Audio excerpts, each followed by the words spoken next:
नमस्कार. काल राहुल गांधींची पत्रकार परिषद बघितली. अहो, याला ज्ञान नाही अज्ञान म्हणतात.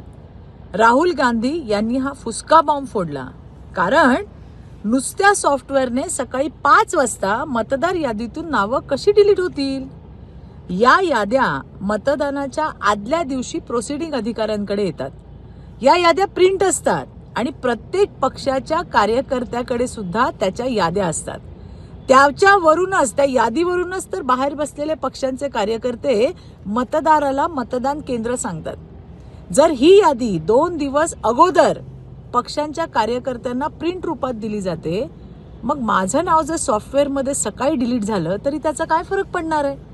सॉफ्टवेअरमधील डिलीटेड नाव जादूनं आधीच प्रिंट काढलेल्या यादीतून कसं काय गायब होईल.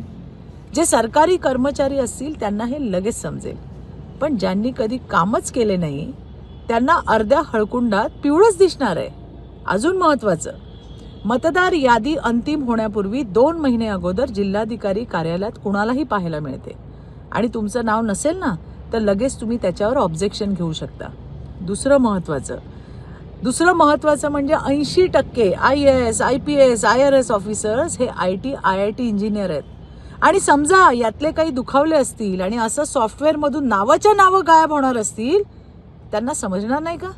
आणि ज्यांचं सरकारसोबत जमत नसेल ते विरोधी पक्षांना, पत्रकारांना तेव्हाच सांगणार नाहीत का.